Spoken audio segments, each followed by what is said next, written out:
And there's intimacy on the radio, and there's naturalness on the radio that can never be replicated on TV. The marvelous resurgence of radio as a political force in this country.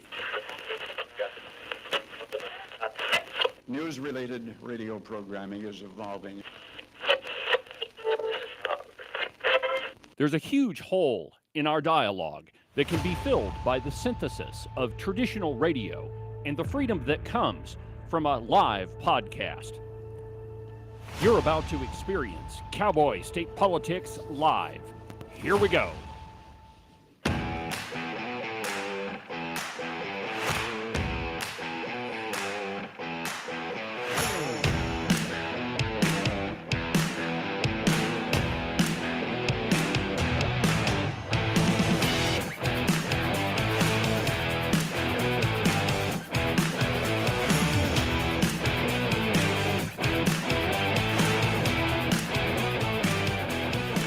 Good morning, my friends, and welcome to another incredible installment from very high above all the puerile and insipid forms of Wyoming mainstream media. This is Cowboy State Politics. I, of course, am your illustrious host, David Iverson, firmly ensconced behind the silver Cowboy State Politics microphone and broadcasting to you from the base of the Bighorns at the Cowboy State Politics studio in Sheridan, Wyoming. Good morning, my friends, and welcome to the program. Happy Tuesday. We begin this morning with a notice, non-notice. If you tried to get on the Cowboy State Politics podcast early this morning, you would have been met with a whole bunch of errors. And if you looked at the Cowboy State Politics website, you wouldn't be able to listen to any of the shows. And the reason for that is there was a giant outage from this outfit called Cloudflare. ChatGPT, X, Podbean, and other sites were affected by a global network issue. And I quote, "A widespread outage of Cloudflare, the internet infrastructure provider, has disrupted parts of the internet, including sites like ChatGPT and social media platform X." Cloudflare said on its status page on Tuesday that it identified an issue that was impacting multiple customers and that a fix was being implemented. Well, it's been implemented.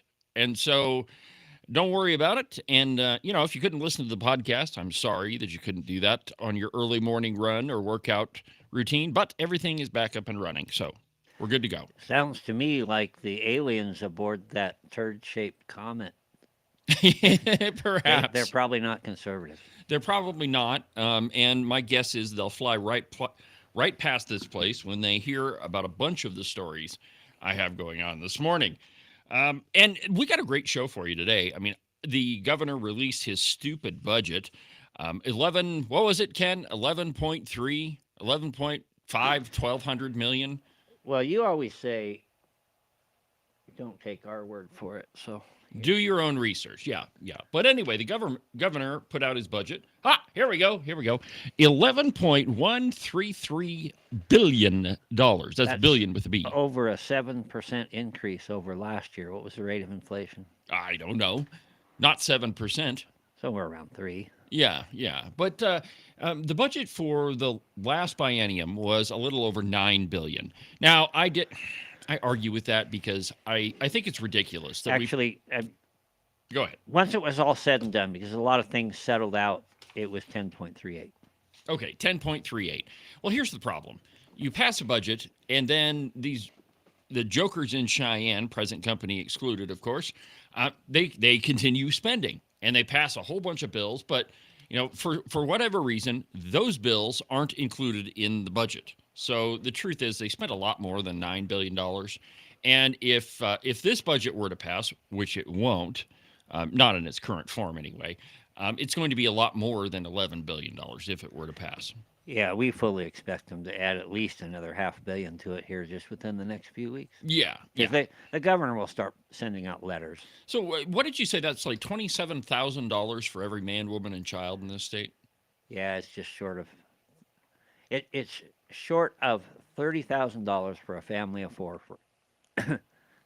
per person. Anyway, it's 57,000. I think I figured out for a family of four. Yeah, well, no, you said that 57,000 was the average wage, right? It, they're about the same thing. Okay. So in other words, if you have a family of four and all four are working, you're just barely keeping up with the budget. Yeah, yeah. Okay, so there we go. The reality is that, yeah, and you hear liberals say this all the time. Well, you get more money and services than you actually pay in taxes. Well, that's not really true, because that's what they spend. That's not what every man, woman, and child in the state gets in services. That's just how much the government is spending. Just drive I-25 south of Casey. Oh, yeah, yeah. We're definitely not getting the services that we require. You know the mouth guard? Yeah, you need The one of football those. Yeah, put one in there. Yeah. And it's funny because like every summer they're working on that stretch of highway and it never seems to improve. But anyway, so we've got the budget to talk about. There's the state GOP meeting that was held this past weekend. That's where Agent 29 and I were Friday and Saturday. So I've got a couple of things to talk about that. And then at 9 o'clock, we've got an interview with a guy named A.J. Richards. He runs an outfit out of Cody called Food to Farm or Farm to Food. Or we'll play his advertisement and I'll get it straight. But he's a real advocate of local farming.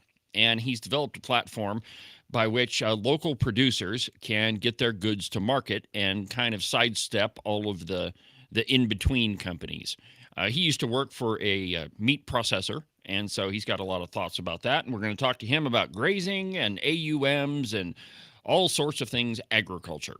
At the GOP meeting, Harriet and Margaret Byfield gave a presentation, and all of it was about the federal government's attempts to reduce the amount of leases and the Rock Springs and Buffalo RMPs, and it was all about agriculture. I mean, it makes sense being in Goshen County. Goshen County is the #1 ag producer in the state, so that made a whole bunch of sense. Yeah, even if they don't reduce the number of leases, they will tell ranchers, for example, if you have a lease on the mountain to graze cattle, they'll cut in half the number of cattle you can put down there. They might curtail the length of time you can have them up there to the point where it's not worth taking them up there. Yeah. That's their goal. And that's the whole goal, is to restrict use of your land. And I heard a great comment the other night, and it's that in Wyoming, if you don't have leases, you don't have a ranch. And most ranchers have, at least one federal lease. And, if you don't have that, then you're not able to graze your cattle, and you can't do a lot with 100 acres. And if you don't have cattle grazing on the mountain, you have fires. Yeah. But There's a lot of these environmentalists, they really don't care about that, because it's all about, it's the difference between conservation and preservation. I've talked about this before on the program lots, but real quick. So preservation is the environmentalist tree-hugging wackos idea that we have to keep whatever chunk of property it is in its pristine form and not have any human impact to it whatsoever. That's preservation. Conservation, on the other hand, is responsible use of the resources that you have, the land that you have, the minerals that you have, and you see that a lot in the best example of that is how we manage wildlife herds in Wyoming. We allow hunting to manage the population so that disease doesn't break out. Same holds true with all of our resources. Apply that preservation thinking to Manhattan Island.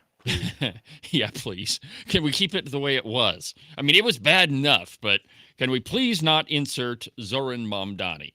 All right, so I guess we should probably get to the governor's budget first, since it's on everybody's mind.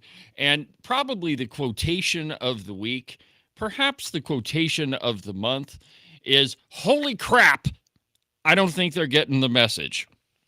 And that's what Agent 29 told the Cowboy's Claire McFarland over the phone when she called about the budget. And Ken's going to show you the budget here in just a little bit, but there are so many things that are so obviously inflated that it's not even funny. I'm trying to find, here it is. Here we go. From the Cowboy, Representative Ken Pendergraft, otherwise known as Agent 29, chairs a subcommittee devoted to studying and cutting the Wyoming Department of Health's budget, which is the largest agency budget in the state. And I quote, "Holy crap, they're not getting the message." said Pendergraft upon reading the governor's proposed figures. He wondered aloud if the governor and the department were positing a large request to push a, quote, Overton window or assertion about what's politically acceptable. They're going to ask for the sky, and then they're going to get less, says Pendergraft theorized. So, holy crap, Ken, I don't think they're getting the message. Now, what could she possibly be referring to? Well, it's the overall budget of the Department of Health. Well, let's take this thing from the top before we do. It's not just the Department of Health. We've publicly said we want to take the state back to a manageable, sustainable rate of spending. We want to go back, ideally, to pre-COVID levels. And here they are pushing the hammer down. Oh, hey, don't change the camera view. Change it back for a minute. Oh. We should probably inform you about an addition to the studio. You'll see the Barry Goldwater picture up there. Hard-fought battle between Agent 29, myself, and a few other people, and some friends. But we were victorious. We thought the Barry Goldwater picture would go smashing in the studio. Eat your heart out, Carl. All right, to the governor's budget. An article in the Cowboy entitled Governor Gordon Proposes $11.13 billion two-year budget. And I quote, Governor Mark Gordon is asking the Wyoming legislature for an $11.13 billion biennial state budget, up about $755 million from the prior budget years. Budget cycles $10.38 billion. So the numbers that are in the very top of this article are kind of suspect from the very beginning. Because as Agent 29 mentioned, the original budget that was passed 2 years ago was around 9. It wasn't the 10.38. The 10.38 was everything else added to it. Okay, so, and honestly, when you get to numbers this big, they're really kind of incomprehensible. I mean, I don't understand what $10 billion looks like. But, why don't we add another 2 or 3? Why not, Ken? We're all friends, right? We're all friends here. I just wanted to point a couple things out. If you look at that we've got up there on the screen, on the left you'll see a line that says total by funds, and it's right in here. So this is basically the total line. And as we've described before, the base budget is what we spent last time.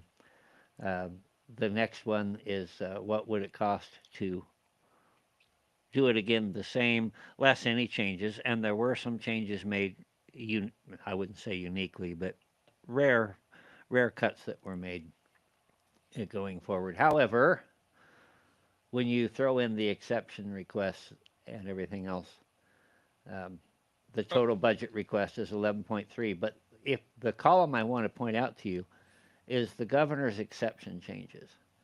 So each of these agencies asks for the moon, and that gives the governor cover to make some judicious cuts.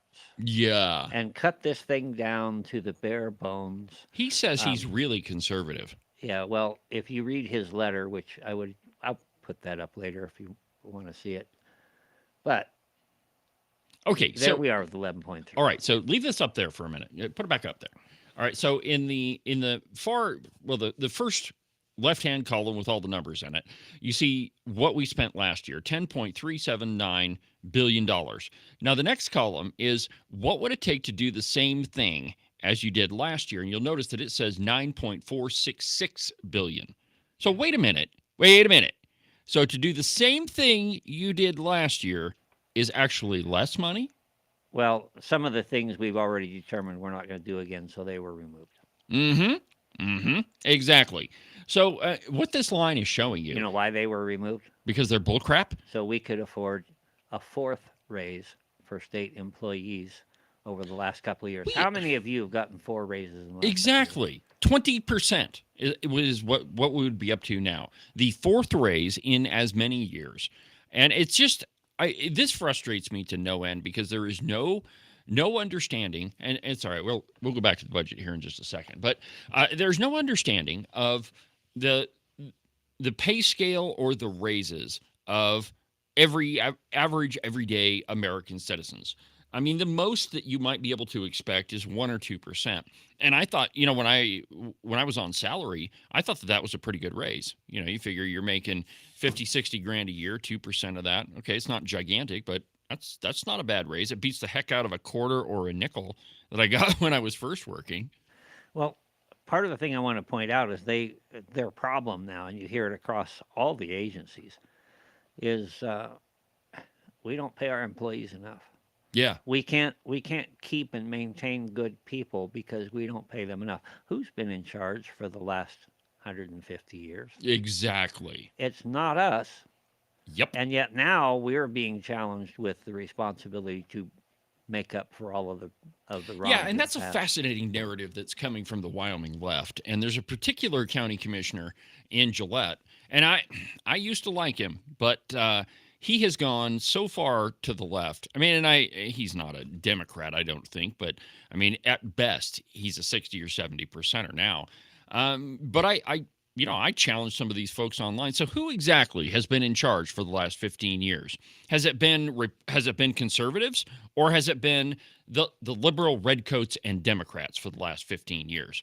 And so who do you have to blame, if you want to assign blame at all, to teachers and government employees not being paid enough? It's not the conservatives that you can blame. And here's the amazing thing about it. The narrative coming from the left in Wyoming is that, well, conservatives have to fix it now. So wait a minute. You guys screwed up everything and blew a hole in the bottom of the boat, and now you're expecting conservatives to fix it?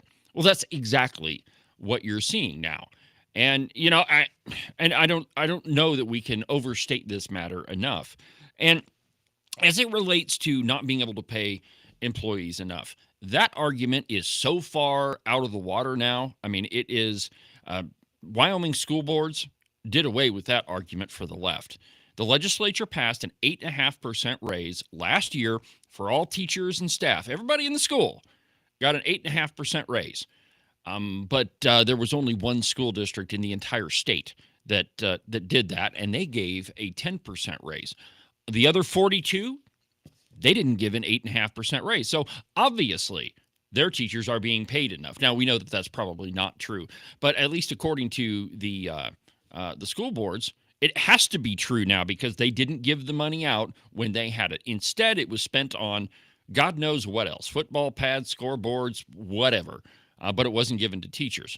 And so the argument that state employees aren't making enough money doesn't hold any water, which begs the question as to why there's another raise for state employees in this budget.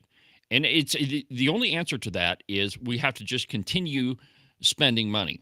If we don't spend all the money we can, we'll never get it back. Or so goes the old adage that I used to hear over and over in the schools. Well, we've got to spend this money or we won't get it next year. Because if we don't use it, obviously we don't need it. Well, that's exactly the point, that you don't need it. And Ken, okay, so I'm going to put you on the spot here. You attended a school board meeting yesterday, and just kind of give me the general overview of the budget discussion. We talked some about recalibration, which is going on right now. How it's going to go from there.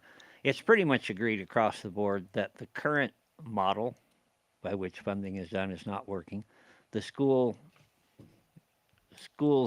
position is we have to fund things that aren't even in the model, and there's some accuracy to that.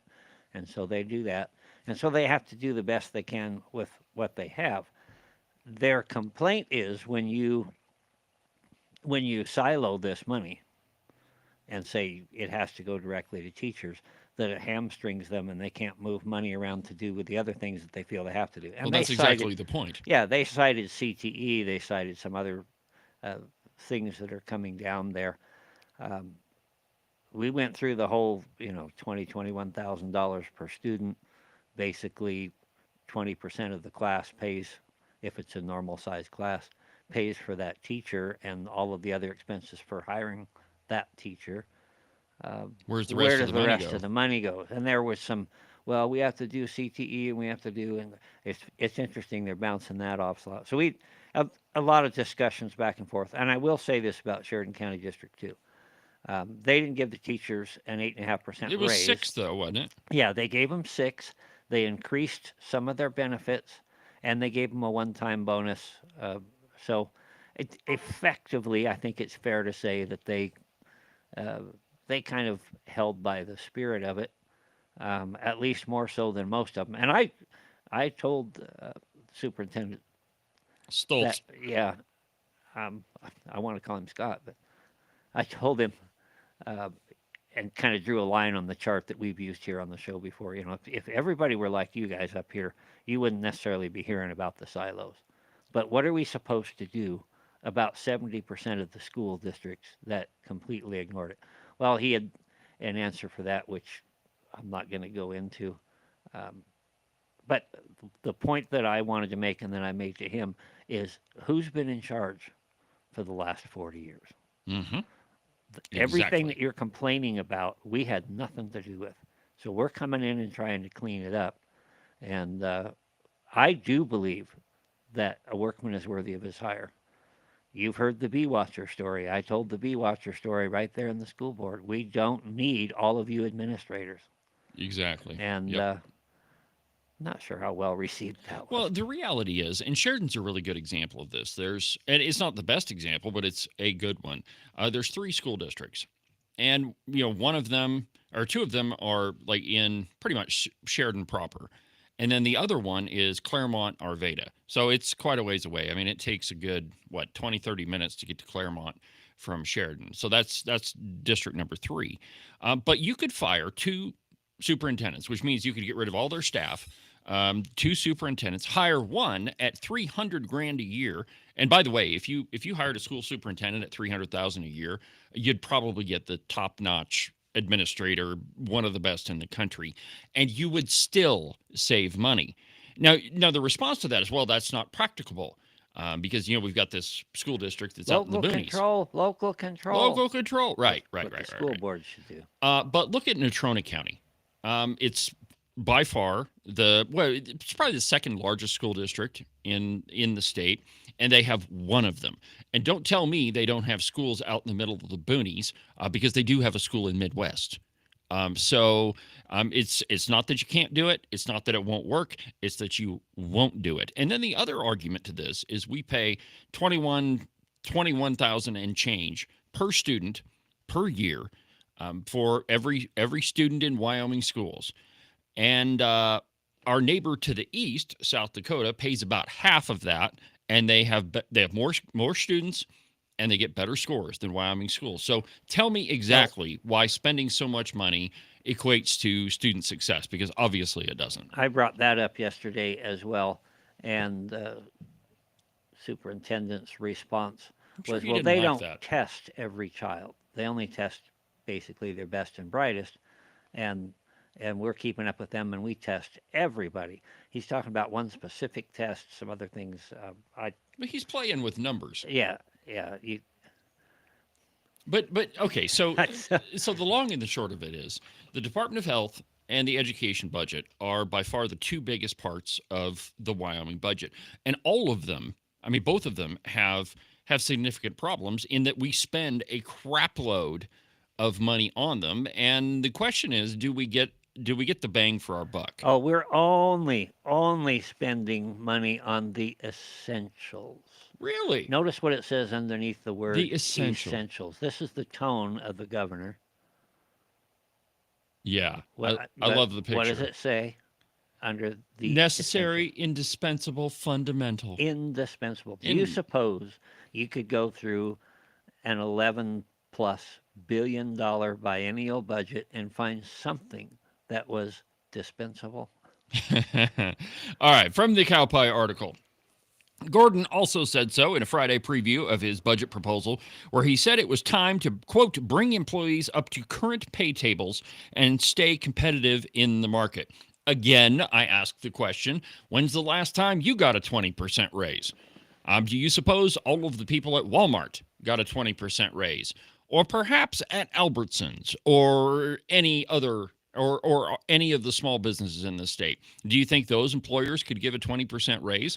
The reality is that county, city, and state employees make demonstrably more than their private sector counterparts. And this whole line about, oh, we need to bring them up to pay scale.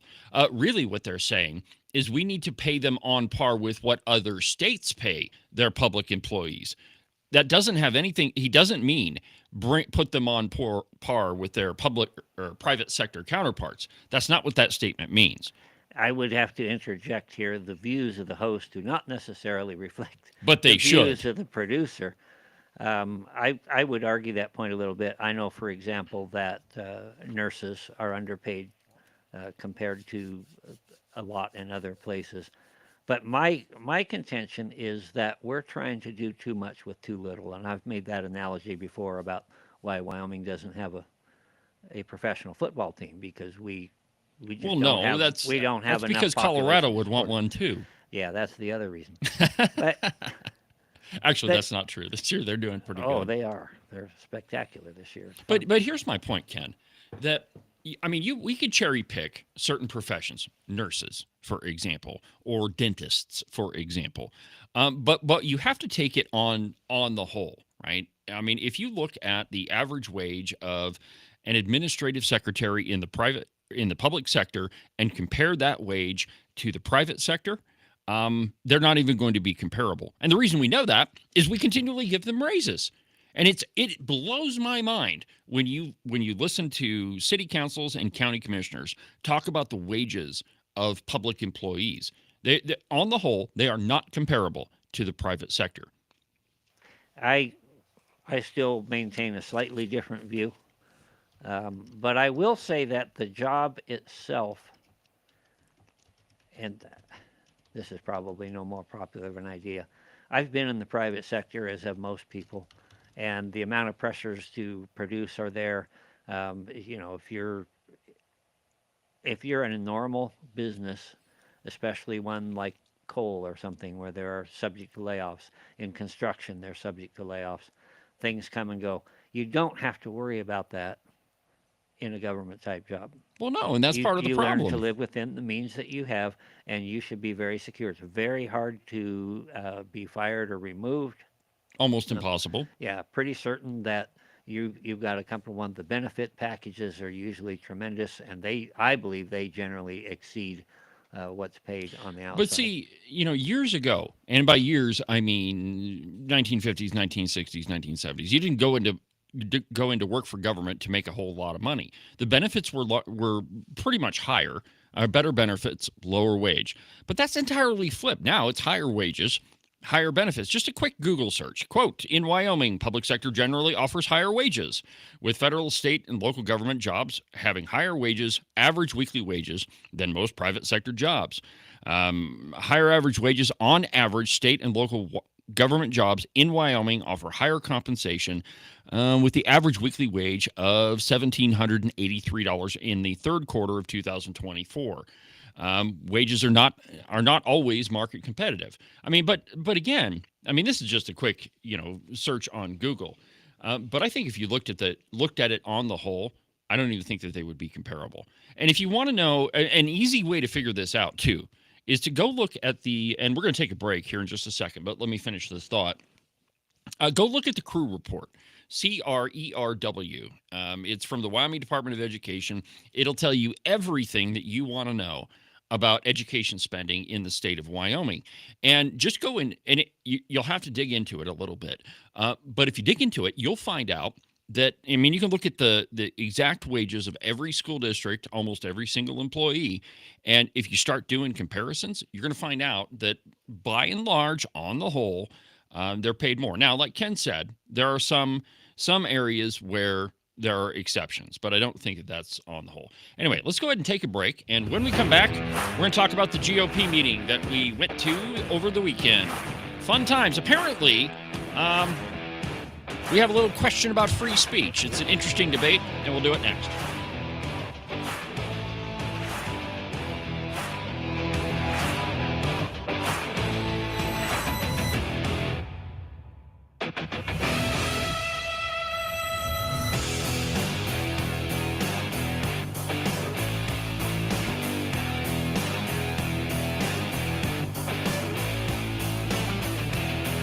Make sure that you subscribe and follow the Cowboy State Politics podcast. You can do that from the website, cowboystatepolitics.com, or anywhere that you get your podcasts. That way, you'll make sure that you won't miss a single episode of Cowboy State Politics. Hunting season. Right about now, you're off with all of your pals, stalking the big gigantic elk or buck mule deer that you've been thinking about all summer long. And your lovely wife is at home, probably enjoying her time without you. But soon, my friend, all of that is going to come to a screeching halt. And I want you to think about just one little thing.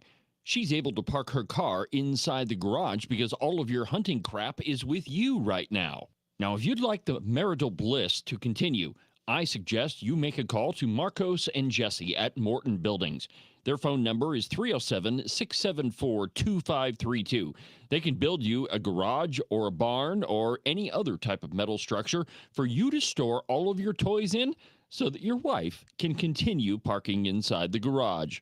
And you can avoid sleeping on the couch for the next month or two. Call Morton Buildings. Their phone number is 307-674-2532. Get them to build you a metal building before it's too late.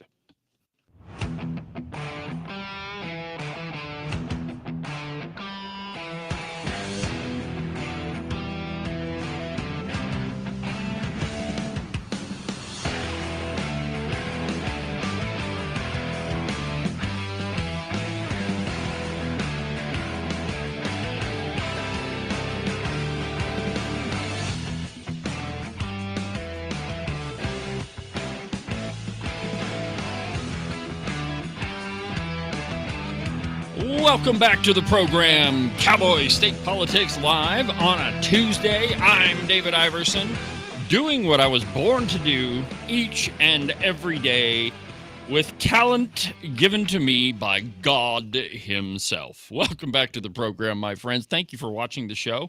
Again, if you were not able to listen to a podcast this morning, I just checked it a little bit ago. It's up and running again, so you can listen until your heart's content, and you should. From the Cow Pie, an article entitled, Wyoming GOP Tells State to Report Those Who, quote, glorify assassinations.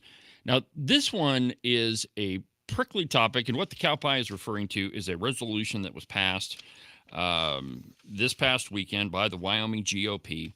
And if you read the text of the resolution, essentially it called for local boards to investigate employees that have said something that is terrible on social media. So that they've said that, that they glorified the assassination of Charlie Kirk, or they've said some other terrible things. Take a minute. Let's not assume anything. Yeah. Take a minute and describe what a resolution from the state party is and what that means. Oh, well, a resolution from the state party is basically a policy position, right? So county parties get together and they say, hey, we want, our state representatives to focus on X, Y, and Z. And so at the county level, they pass a resolution.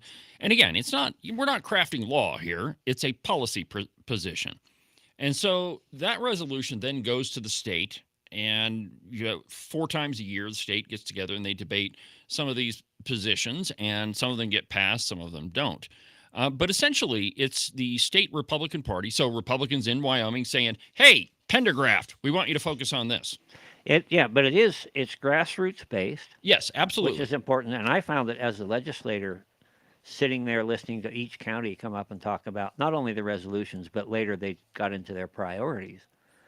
Their priorities are still election integrity, their property taxes, those sorts of things. They're still the big ones. That a lot of people in the press and a lot of people in Cheyenne say, oh, you're just being fed this by your D.C. overlords. Yes. This is not a Wyoming problem. Yeah. And so, the Wyoming Republican Party, is grassroots. And it's not a top-down organization. It's not the people at the top, the chairman, the vice chairman, telling everybody else what we're going to do.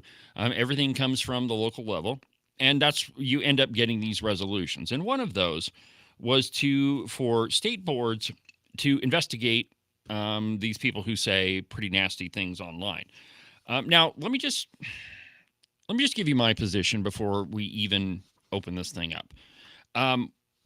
The First Amendment protects speech of all kinds against government, that is congressional laws. So Congress shall make no law abridging the freedom of speech or the press or religion. So technically, according to the First Amendment, we're talking about Congress. However, I think that we've broadened that out a little bit to basically mean that government ought to. Now, a strict reading of the Constitution would be differently. I'm giving you my opinion of it. But government ought not abridge the freedom of speech.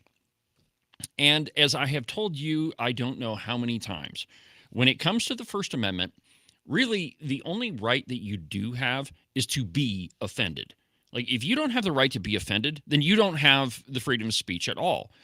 And if, theoretically, and I think that this works in practice, is that terrible and reprehensible ideas in the free marketplace of ideas tend to sink down to the bottom. And the good ideas, well, they go to the top.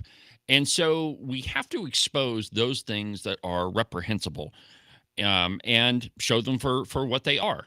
There's a reason why you shouldn't. And I heard this great radio program. I don't remember what I was listening to, but it was a discussion of what Eisenhower did after, right at the tail end of World War II. He made it a policy, like, for his people to go see what happened at all of the concentration camps.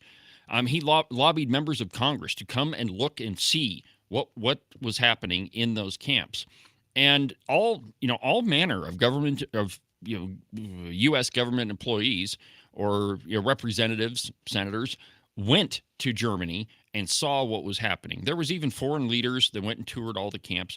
So, and his whole point is so that it could not be denied what happened in Germany, so that there was no question about it, that everything should be open, and that we should show all of it. And I think that we should look at reprehensible speech in the same way. Is that, if somebody believes that something terrible, well, we should show that idea to everybody else, and so we can accept or reject it out of hand. And so this resolution is calling for local boards to investigate employees that say stuff. And let me just read a couple of the opening paragraphs, and then we'll talk about it. Quote, referencing the Charlie Kirk assassination, Wyoming GOP leaders passed a resolution Saturday asking some state authorities to investigate and potentially discipline public employees who celebrate such killings. A directive to the elective boards, it's a reference to the numerous online figures, some of them school teachers, celebrating conservative activist Charlie Kirk's assassination after he was shot in the throat on September 10th. Detractors of the move said it violates the party's own plank committing to uphold the freedom of speech. Proponents of the resolution conversely said that freedom of speech doesn't mean freedom from consequences. All right, so that part is true, is that you have the freedom of speech, and you also have the freedom to accept the consequences of the things that you say. Now, Wyoming is an at-will hiring state, that you can be fired for any reason or no reason, though it's really hard to fire a teacher or to fire a government employee. But theoretically, this is an at-will hiring and firing state. Now, secondarily, capitalism is not cancellation. And what I mean by that is when a company, say a company that you work for, finds what you said online to be pretty terrible, well, that employer is probably going to look at you and say, hey, I saw your post, and I really don't think that that's acceptable, and I don't want you working for me anymore. Okay, that's capitalism, because that business owner is protecting his own interests. And, he's the business owner saying, look, I don't think that this is in line with the ethics of my business. I'll give you a perfect example. Before the lovely Christine hires a stylist in her business, they have a conversation about, look, here's the culture of the salon. Here's what I expect. You got to be professional, no wearing pajamas to work. And by the way, your social media counts. And so, but that's Christine's decision, how she wants to run her business. And I think that when it comes to, if you're saying objectionable stuff online, that's the way that it should be handled. Let it be aired in the free, open marketplace of ideas, and let's judge it for what it is: good, bad, reprehensible, or otherwise. Just a thought. Went through a drive-through in a fast food place here With a submarine? recently. No, sorry, that was Bob. Bill, or was it Bill Winnie? Yeah. Yeah. Hi, Bill. Uh, and the guy at the window had all kinds of piercings and tattoos across his face. Let's say I am a real estate agent, and somebody like that comes in. Whoever he meets in the public, he's the face of my company. Right. That's not the kind of appearance that I'm going to want. We found the same thing in construction. If you have a young woman who's at home alone, and you send over somebody that looks a particular way to do a job there at her house, that's a very threatening situation. Yeah. So all of those things matter, but as you pointed out aptly, that is just an employer protecting his own interest, and you have the opportunity to hire or fire or run your business as you see fit. Now, so let's just talk specifically about teachers, because there's been I've covered it on the podcast. There's been a number of teachers across the state who have said some pretty terrible things. There's one here in Sheridan that works at the alternative school. That guy needs to go, man. There's a ton of stuff that he's posted online suggesting that conservatives need to be killed and all sorts of really terrible stuff. Well, the boss of teachers ultimately are parents. Now, okay, so your direct supervisor when you're a teacher is the principal. The principal supervisor is the superintendent. The superintendent supervisor is the school board, and the boss of the school board is all of us. And so ultimately, when you're a teacher, your boss, your constituents is the parents.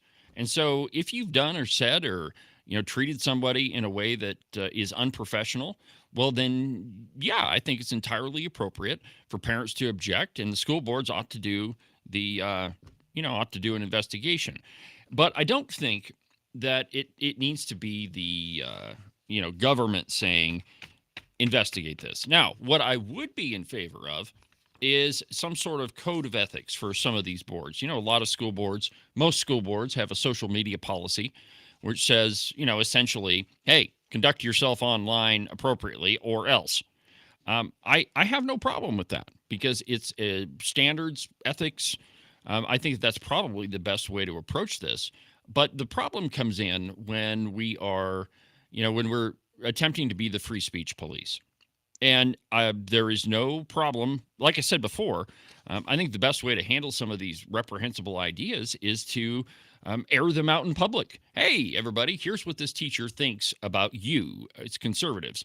Or let's, I've talked a lot about the protest, the No Kings protest that was in Sheridan a few weeks ago, when there was people holding signs that said, let's give them 1793 France. Well, if you're a teacher or you're a policeman or if you're if you work for the clerk's office or, you work for the county attorney. Well, if you show up at this protest and you're caught with a sign saying that, I think there needs to be some questions. But I think that needs to be up to those supervisors. Now, when you get into the school board, I think that's a little bit of a more difficult situation. But still, I mean, I don't see any problem with, policing the behavior of your employees. Let me give you an example that is not this, saying bad stuff online. Let's say that you work for the county attorney's office, and over the weekend, you get popped for a DUI. Okay, you've broken the law. It's in your free time, but you've been arrested for drunken driving. What do you think your boss is going to do? Your boss being the county attorney. Do you think the county attorney can have an employee that violates the law, that drives drunk? I would say you're probably going to get canned, and I think that you probably should. Now, let me throw another example out there. We read a lot, and I'm not picking on that trade because sin is everywhere, but that turn out to have molested children. Yeah. How long do you think they're going to stay in the school system? Not very long, or they shouldn't. Even though they did it on their spare time. I hope they did it on their spare time. Yeah, and one of the things, one of the very good things that happened out of COVID, and there weren't that many of them, is that parents got to see what their kids were being taught. in school because it was all online, right? Your kid's studying and you walk by the computer and you see a picture of Che Guevara in the background. Well, you're going to ask some questions about that. And you should. But when it comes to free speech, I say let the free marketplace handle it. I mean, if you're a school board member and you've got parents up there telling you to do something with this employee and it keeps happening over and over and over and over, don't you think that you're going to take some action? You're going to say, hey, let's bring that guy in here and have a discussion. But I don't think that it needs to be the policy of, the state party to say, go police free speech. Rather, I think what that resolution should have said is we ask public boards to establish policies of ethics and behavior. Yeah, I think you're on the right track. And it was really fascinating to sit there not having a voice. Yeah, it was a fascinating debate. And just listen to the opinions of people. And we know virtually everybody that's there. They come up and how they express it. If you're really bored sometime, go to that section of the broadcast and see that. Well, I don't even think I thought it was really interesting just to hear the opinions of everybody because on both sides, I mean, there were really good arguments that were made. And if you want to go watch all of those, go to my YouTube channel or YouTube probably be the easiest. And the state meeting is broken up into 3 parts.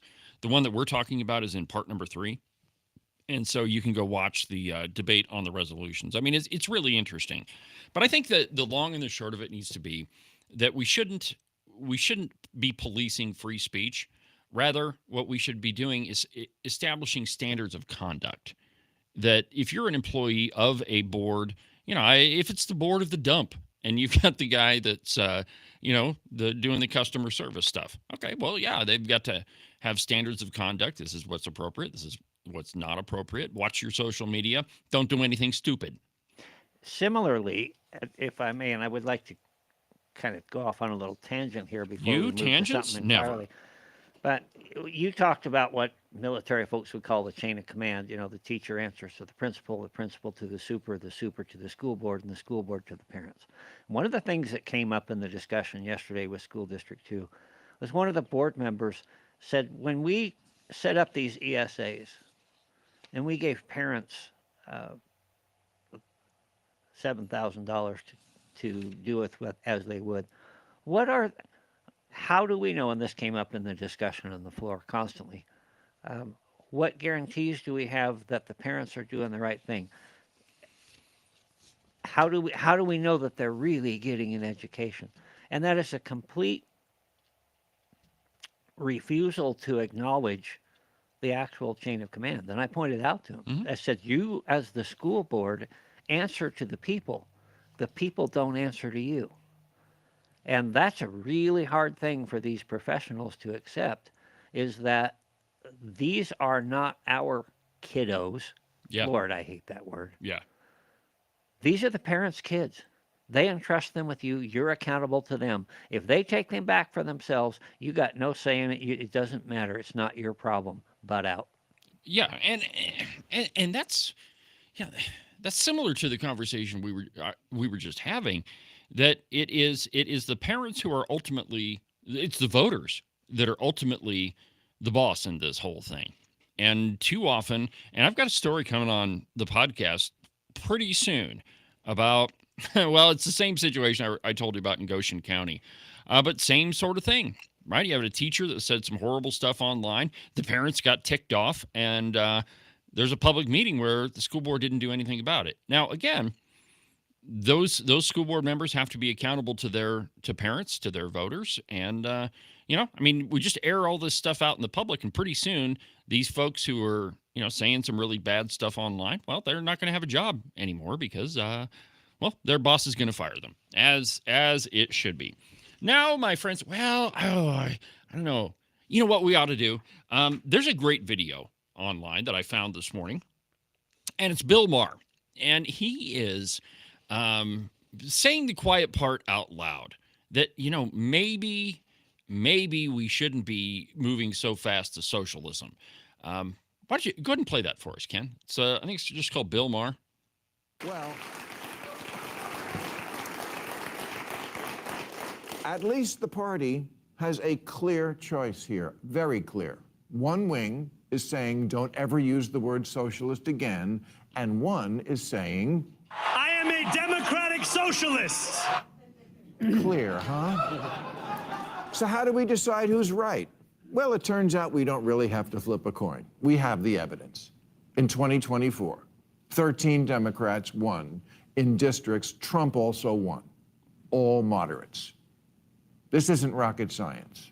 All the left-leaning think tanks have done autopsies on 2024, and they all came up with the same message: move to the center. Even the New York Times, which did so much to promote woke politics, now says the partisans are wrong. Moving to the center is the way to win. And Democrats should recognize the party moved too far left on social issues after Obama left office. Gosh, if only someone had been saying that all along.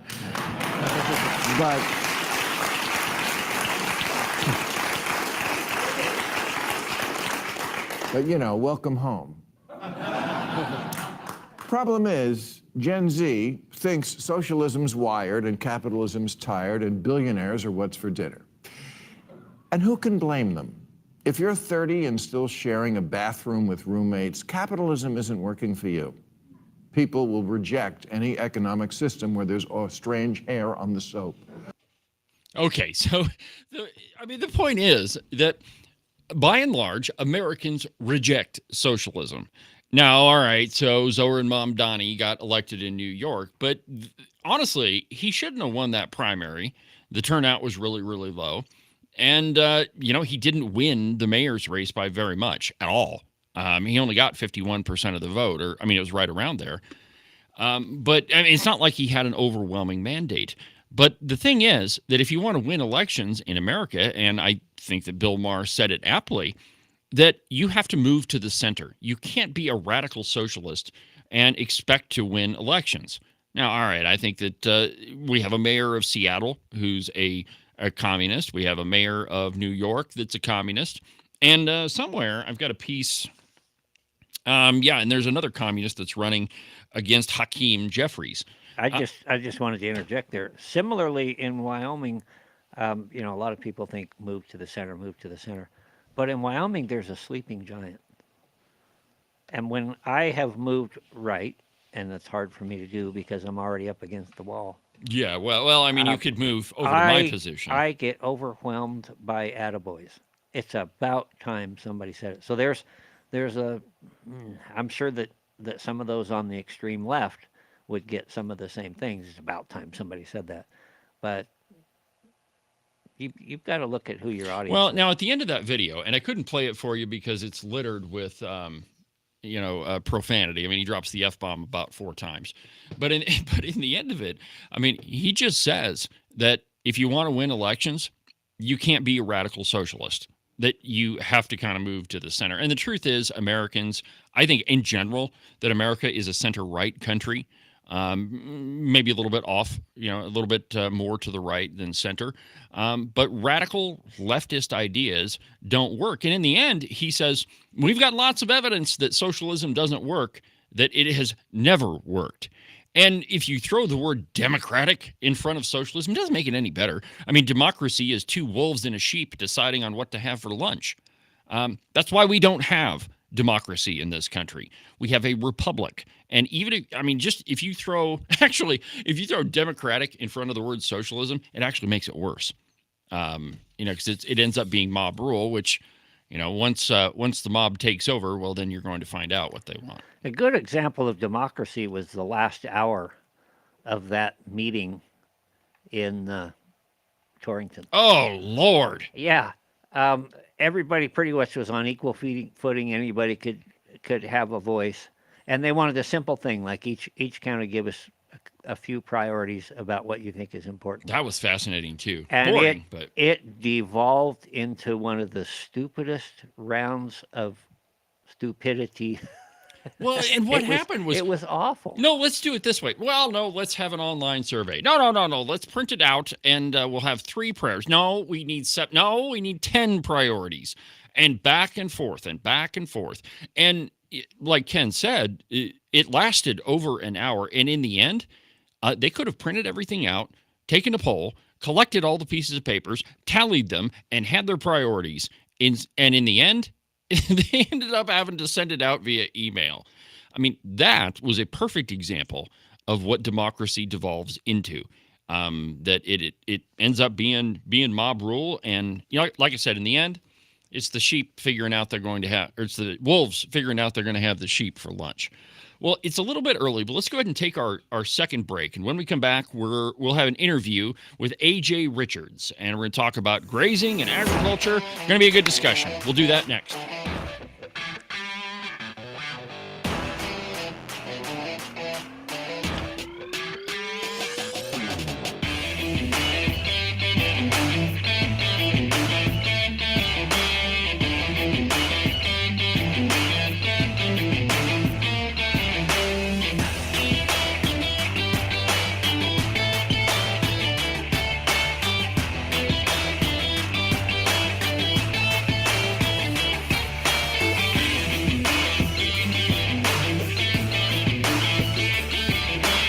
Yeah, I know. The weather seems to be toying with us. 60 one day, 42 the next, and pretty soon, my friends, those 6s and 4s are going to turn into 3s and 2s. Though we all want to avoid it, that white stuff is coming, my friends, and you will be shoveling the walk in it. It's cold, it's unpleasant, and nobody likes to do it. But you could make it just a little bit more comfortable and prevent your feet from turning into a giant block of ice. In fact, you could keep them nice and warm and toasty, and your toes will never even know that they're outside. The rest of you may be frozen solid, but at least your feet won't be.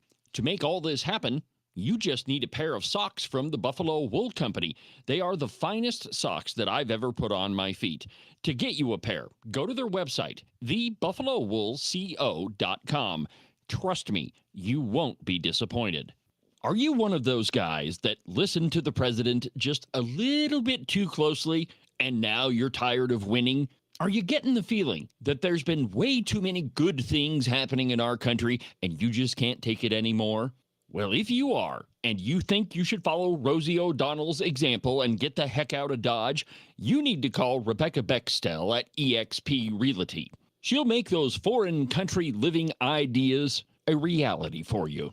All you have to do is call 307-699-3519, and she'll make sure some freedom-loving, red-blooded American will now live in the home that you no longer want. If you want to sell your house, or if you want to buy one that's way better than the house you have right now, give Rebecca a call. Again, her phone number is 307-699-3519. I've never felt the freedom like I do. I feel stronger every day, don't you? Well, I can show you how. A new day, a new way. Watch out, I'm only gonna get stronger. A new day, a new way. Watch out, I'm only gonna get stronger. A new day, a new way. Watch out, I'm only gonna get stronger. A new day, a new way. Watch out, I'm only gonna get stronger. I've never felt the freedom like I do. I feel stronger every day. I'm only gonna get stronger. Cowboy State Politics is only going to get stronger. This program is only going to continue to expand. You can watch the live show every Tuesday through Friday from 8 a.m. till 10 a.m. on YouTube, Facebook, X, Rumble, pretty much everywhere you want. And of course, you can always listen to the Cowboy State Politics podcast, and you can find that like everywhere you want to. So anyway, welcome back to the program. I'm joined today by A.J. Richards. AJ, how is Cody this morning? Welcome to the program. Yeah, thanks for having me, David. Cody's pretty nice, little overcast. Got a little rain so far this morning, but it's great. No snow yet, huh? No snow yet. It's been warmer than I expected this late in the season. All right, great. Well, welcome to the program. And all my guests get the same question right out of the gate is, why don't you just take a minute or two and tell my audience about yourself? Yeah, from southern Utah. Was raised down there in St. George. Family are the Bundy ranchers in that area. And joined the Army National Guard, lived in Phoenix for 12 years, got involved in fixing our food system, moved to Cody, Wyoming to run a USDA slaughterhouse as part of, the research I'm doing on the greater scale of what I'm up to now. And that's what brings me to Cody, Wyoming. Was never on my radar. I met one kid in basic training way back in the day from Cody, but I think God wanted me here, so here we are. Fair enough. All right. So I saw an ad of yours, and I'm going to play it in our next break. But so in the ad, it says that your main goal is to kind of cut out the middleman, allow producers to connect with consumers and be able to buy food, beef, produce, whatever, directly from producers. Tell my audience how you do that. Yeah, so we built a website. The vision is similar to what Airbnb did for their industry or Uber did for short-term for rideshare. If you can build a central meeting place where you cut out all the middlemen, consumers can easily find the farmers and ranchers. Farmers and ranchers can easily set up a website and not have to jump through all the technical hoops that are required. Basically, simplify that process for both sides and then drive people there. Then let them do commerce together. Get the gate to plate. Get as close to the consumer as possible for these producers so that they can be price makers, not price takers. Great. It sounds awesome to me. Now, was it the Food Freedom Act that allowed you to do that, or is the website just Wyoming based? Or if I'm in I don't know, Minnesota, can I buy food from you? Yeah, we're nationwide. We've got almost 100 producers in 35 states. The Food Freedom Act here in Wyoming is a beautiful thing. It allows for the ease of commerce much better. And, whenever I get a chance, I encourage other states to pass the same laws because even though we are in other states, there's more restrictions. And commerce is still able to happen, but it's a little more difficult if they don't have food freedom laws.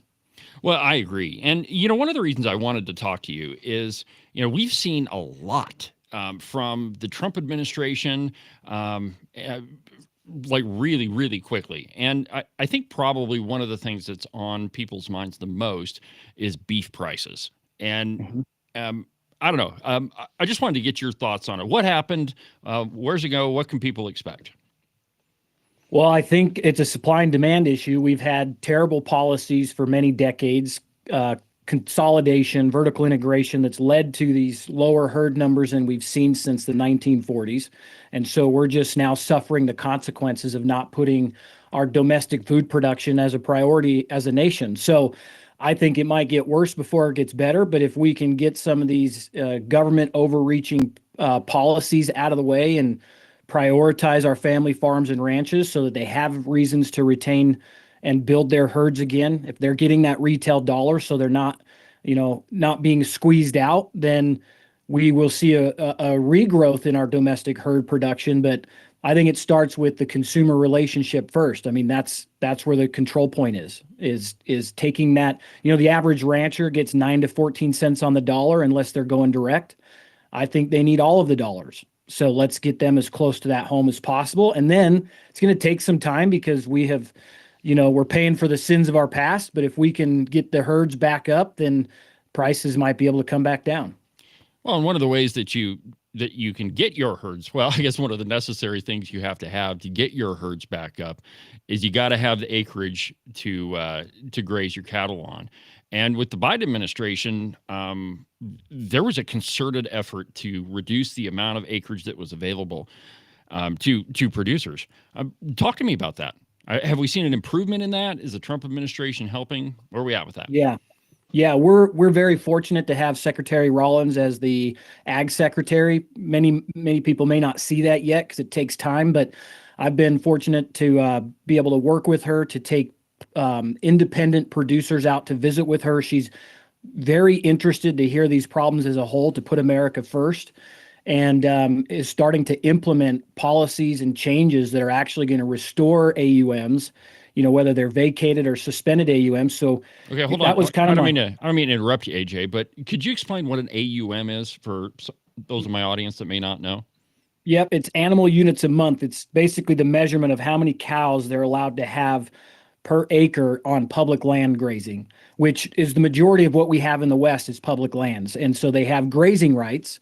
and the BLM or Forest Service dictate how many AUMs, and an AUM is a mama cow, baby cow equals 1, to simplify that. So the BLM and Forest Service dictate how many they're allowed to have, and usually it's a sue and settle by environmental terrorist organizations like Western Watershed that will put pressure on certain areas of land. They'll sue the ranch or the BLM for, hey, you're hurting the sage grouse in this area. They don't have to prove it. They just have to sue them for it.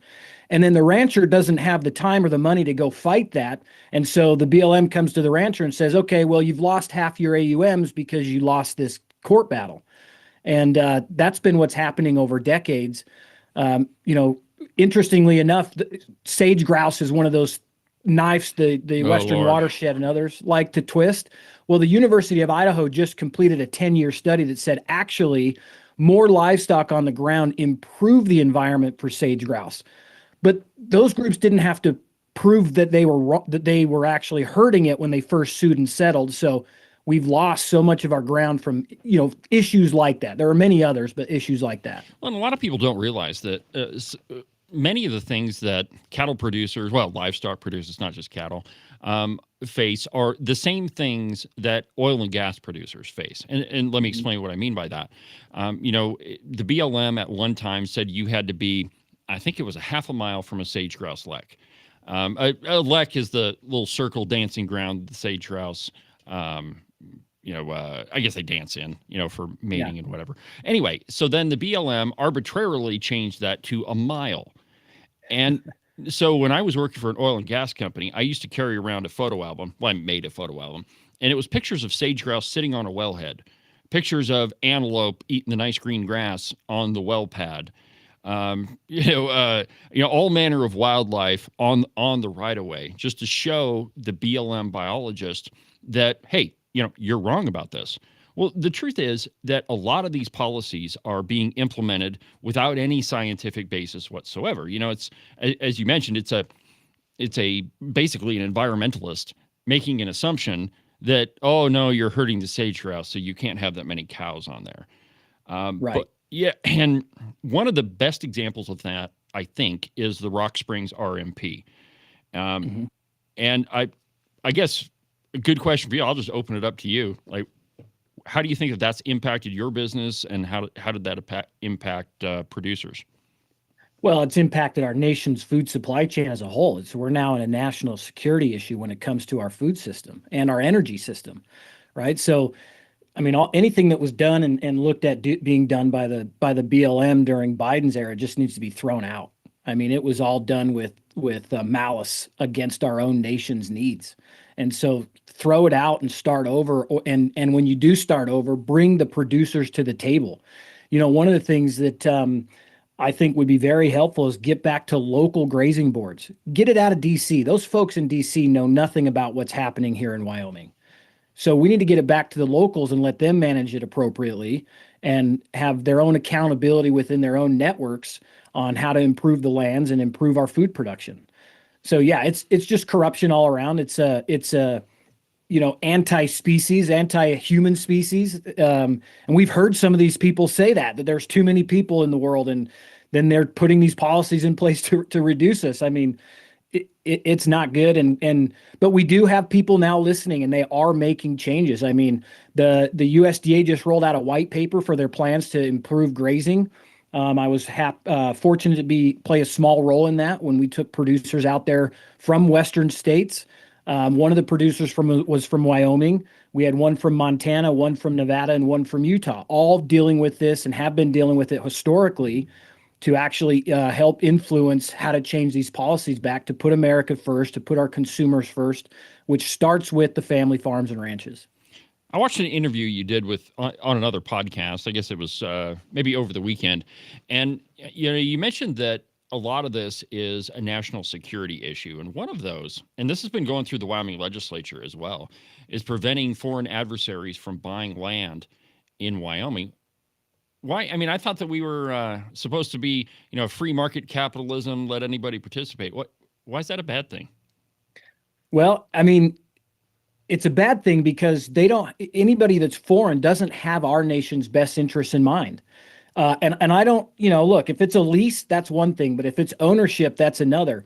And at the same time, the other issue is the cost of land is pricing out the next generation of farmers and ranchers from even participating. You get these large scale corporations from foreign countries coming in and they're raising the cost of land.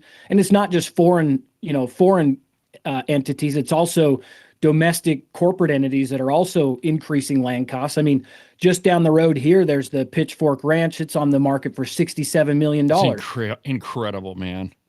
No family is buying that to run livestock on it anymore. I mean, it's just, it'd never pencil out. And that's our food production. It starts at the ground level with our family farms and ranches. And if we don't prioritize them, American family farms and ranches, I mean, that's why we were in a national food security issue. I mean, we have 30 slaughterhouses that process 80% of the beef we consume. Yep. We've got 1940 level cattle numbers. And this is just the result of bad policy, not putting America first for decades, really. Yeah, I've got a couple friends that raise sheep over around Douglas, and it blew my mind when they told me, "Oh no, we ship all our sheep to Colorado to have them slaughtered," and it doesn't make any sense that we have a very small number of slaughterhouses for an entire state that produces a huge amount of the agriculture in the country. I mean, doesn't make any sense. It blew my mind. Yeah, and when you look at the current system and the amount of transportation that has to happen to get food from one area to the next and then back to the other area, I mean, we saw the impacts of that during COVID. That just really kind of highlighted the issues. They were limiting what you could buy on the store shelves. Now, if you knew your local farmer and rancher, you didn't have to worry about it. You had that direct relationship. And if we can get back to that, we can start building a secure food system back in our nation. And those producers will get that retail dollar, those that can participate in that, and then potentially even get those producers directly into grocery stores and cut out the middlemen brokers in there as much as possible as well. And really just put that money back where it needs to go, which is on our family farms and ranches. Now, here's a question for you. Maybe I'm pretty sure you have some thoughts on it.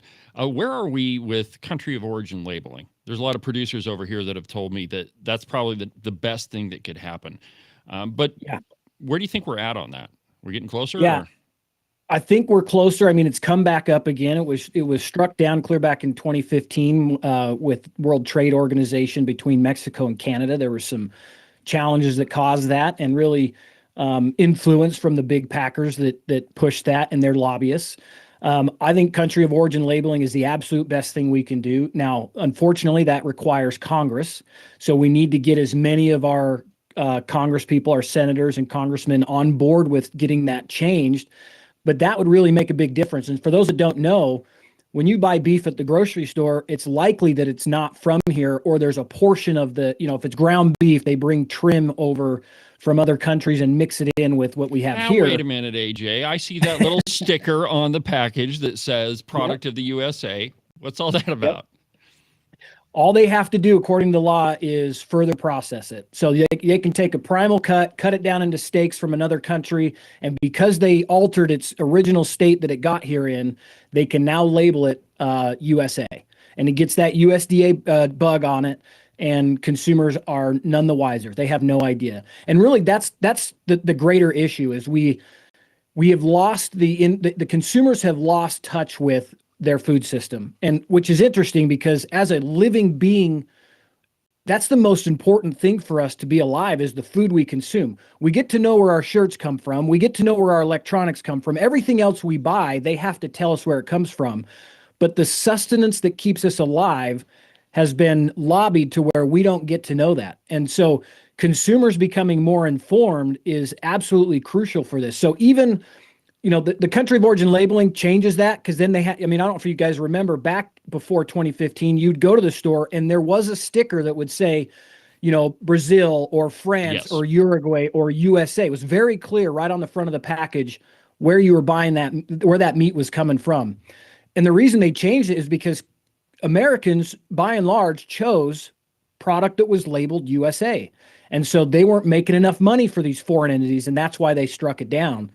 Where we're at now is product of the USA labeling. It's not as strong as mandatory country of origin labeling. It's a starting point. And with that, there's revisions happening for Product of the USA, born, raised, slaughtered. Whereas in the past, when Product of the USA was released, there were some obscurities in there, like a company could buy boxed beef again and process it and then label it Product of the USA, but really the original location of where it came from was still skewed. The new Product of the USA labeling under USDA Secretary Brooke Rollins will have a lot more requirements to be able to label that Product of USA.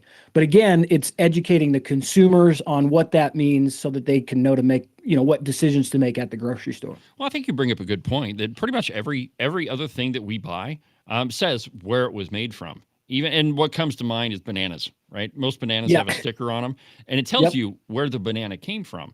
But for some reason, we can't do that with beef, and it just it doesn't make any sense. Well, AJ, if my listeners, viewers want to get a hold of you, how do they do that? You can go to our website, fromthefarm.org. There's an email at the bottom if you want to email us directly, but really that's where you can go and start shaking the hand that feeds you directly.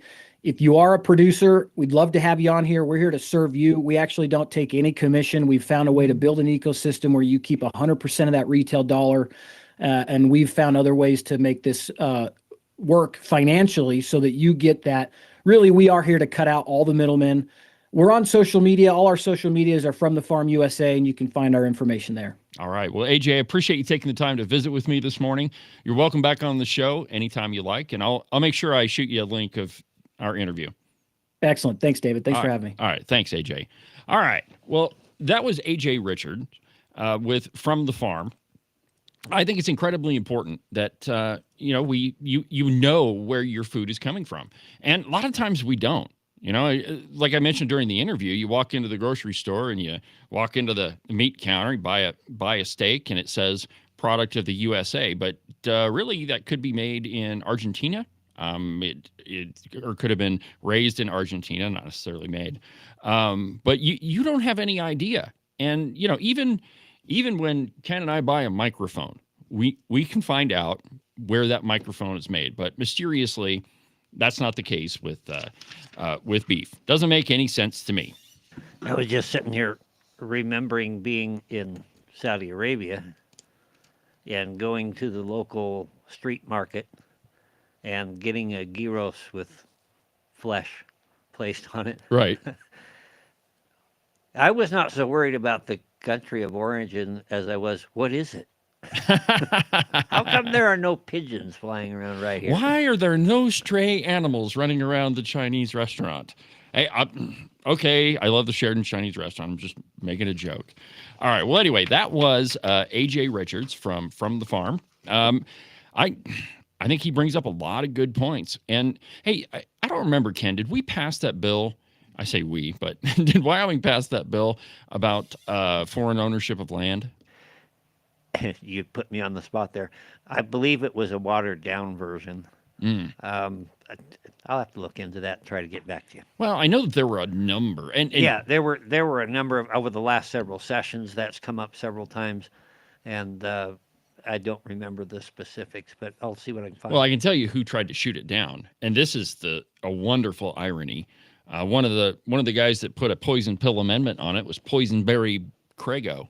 And the irony being, he owns a ranch, or rather, his wife owns a ranch. But there's a lot of things that sound common sense to you and me, but when you inject politics into it, they don't make any sense. All right, so everybody remembers the Reverend Jackson.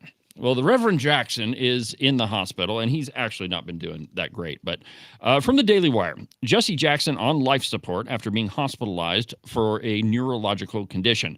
Civil rights activist Jesse Jackson has reportedly been placed on a form of life support. Now, he's 84, and he's been receiving life support treatment over blood pressure issues, according to CNN. He was hospitalized for that neurological condition, which is called progressive supranuclear palsy. Now, if you'll remember, several years ago, they thought that he had Parkinson's disease. And then, it was later confirmed to be this PSP.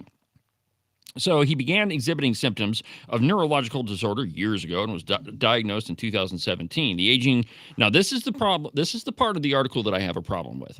The aging civil rights leader had continued to make public appearances at least up to until a year ago when he appeared at the Democratic National Convention.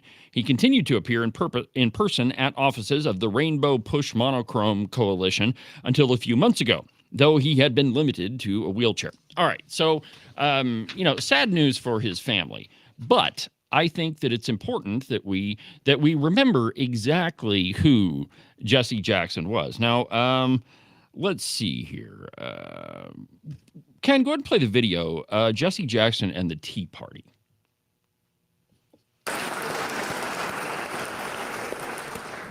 The Republican Party left the Republican Party. I don't know why There's he's the walking Republican Party backwards. of Lincoln. That's the emancipator. Since the Voting Rights Act of 65, Lincoln Republicans became Kennedy Johnson Democrats. And Jefferson Davis Democrats became Reagan Goldwater Republicans. They shifted based upon race. Whether today's conservative Republicans, yesterday's Southern bigoted Democrats, they changed parties in great numbers. Reagan went south, led by Trent Lott, was swearing a good in the chain, 2 Jews and a black were killed, making the case where they were killed, a great symbolic place. We are back. No more Martin Luther King. We're back. Massive shift. Those who were Democrats in mass became Republicans, following the fact that the blacks were not going to be empowered. So rather than share power, they've gone into isolation. Now with the Fort Sumter Tea Party emerging, and that Tea Party is not just a new phenomenon, it's the ideological battle of the Civil War. The Tea Party basically has an anti-labor, anti-racial justice, anti-gender equality, anti-labor ideology. They have a point of view that's undemocratic. And if they prevail, all right. we'll lose the massive right. Oh, so the Jefferson Davis Democrats became Republicans. Now, Jefferson Davis, of course, was the president of the southern states. So, I mean, I don't know that you could get any more racist than what he just said. The Fort Sumter Tea Party, and he says that the Tea Party is really the new incarnation of the Civil War.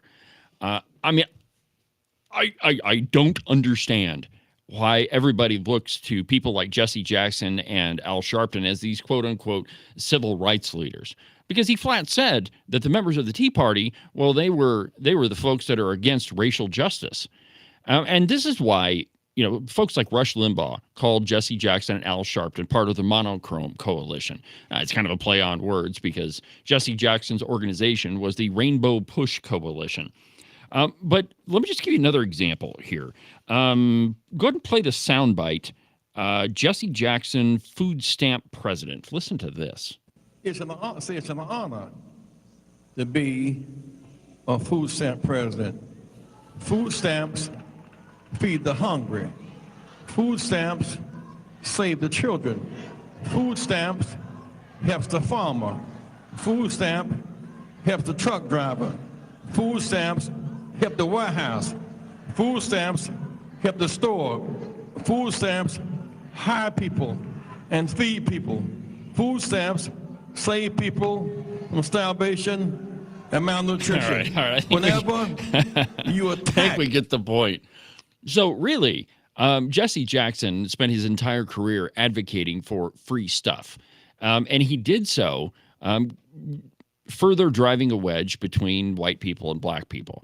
And I've got a couple more sound bites of Rush Limbaugh commenting on this, but I think it's important to understand exactly who he is. Now, Jesse Jackson, to his credit, and partially due to his health concerns, but he retired pretty much a few years ago. Now, his partner in crime, Al Sharpton, however, did not. Now, Al Sharpton's got, or at least he had, a show on PMS NBC. But really, the two of them worked together to basically be race hustlers their entire career. That anytime something came up, whether it was a riot or you remember the Trayvon Martin thing where it was, I don't remember the guy that ended up killing Trayvon Martin, but they were right in the middle of that. But anytime There was a George Floyd, another good example. They would show up, Al Sharpton or Jesse Jackson or both, and just further drive a wedge into the thing that they said they were trying to fix. Now go ahead and play the soundbite. Rush, Jesse Jackson #1. Let's listen to the Reverend Jax on special reporter Brett Baer last night. The Reverend Jax from the Monochrome Coalition. Brett Baer. Real quick. So just to give you a little background on here. So Jesse Jackson was on Brett Baer's program, and they were talking about Nelson Mandela. Now you're going to hear Brett Baer ask a question about Nelson Mandela, and I want you to listen very closely to what Jesse Jackson says. He just pretty much avoids the question. Play it. Said, what do you think today the U.S. Politicians here could learn from Nelson Mandela? And do you think there's something that could translate today? That those who engage in voter suppression are antithetical to the beliefs of Mr. Mandela, believe it should have an open, free, fair process where you put the pictures on the ballot so you can see who you're voting for. But then his unfinished business, that is to say, in South Africa today. So what he said was, put the pictures of who you're voting for on the ballot. Why? So you know whether they're white or black. It's their skin color is what he's talking about. So it doesn't really have anything to do with voter suppression, which is what he avoids the question with. It's about racism. Continue. America, we're free but not equal. The disparity gap, North and South gaps, are greater now than the East-West gaps were based upon race. Too few have so much, and too many have so little. That is the unfinished business. A free but not equal is the unfinished business. Well, can you believe he's asked a question about what we could learn from Mandela, and we get this East-West, North-South divide business? All right. So the reason why I played voter suppression. The reason I played that soundbite for you is just to show you that it didn't really matter what the question was, that Jesse Jackson would make it almost always was about race. And let's not try to paint a rosy picture over somebody's entire career just because they happen to be in the hospital. All right, so it's sad for his family that he's in the hospital, but let's not try to whitewash what he did. And this is to a larger extent what Democrats usually do. And make no mistake, Jesse Jackson was a tried and true Democrat. But it always goes back to division. It always goes back to race. Right now with the Woketopia, where it's all about your gender. It's all about, who you decide to go to bed with. But it is always essentialism. It's not a discussion of who a person actually is. It's about your immutable characteristics, the color of your skin, the color of your hair, whether you're a man or a woman. That doesn't have anything to do with the content of your character. Rather, it is all about things that you are not, you can't change about yourself. And so, let's like I say, let's not kid ourselves about who these folks are. And for the love of God, let's not call them civil rights leaders, because neither he nor Al Sharpton was. Well, let's go ahead and take our third break. And when we come back, I've got some crazy sound bites from Adam Schiff. Yeah, apparently now he says it's wrong to use politics to attack a president. Pot, meet kettle. When we come back.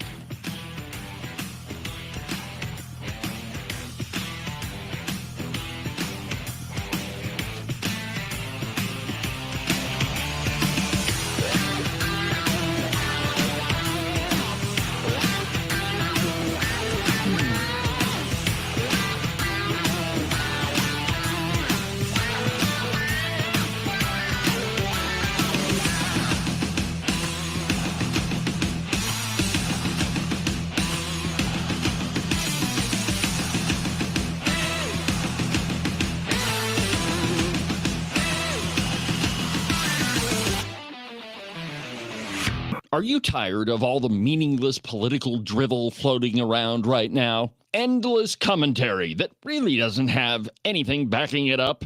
Do you long for the days of true investigative journalism coming from an authoritative source who really doesn't care how popular and apparently good-looking a politician is? Fortunately for you, that's what I do on Cowboy State Politics. New episodes are published every Monday, Wednesday, and Saturday, and you can get them anywhere that you get your podcasts. iHeartRadio, iTunes, TuneIn, really any of them will work. But the easiest way is just to go to the website, cowboystatepolitics.com. There, you can find all of the shows, as well as any of the articles I might bring up during the course of the program.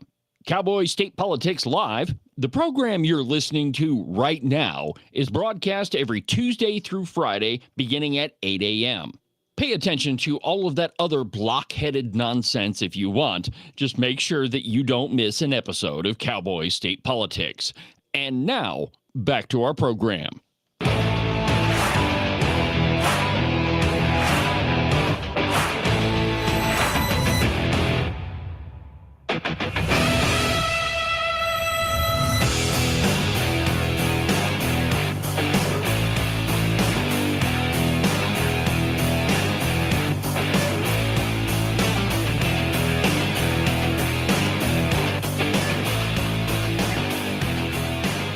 Welcome back to the program, Cowboy State Politics Live. I'm your host, David Iverson, documented to be almost always right 99% of the time. Welcome back to the program, my friends.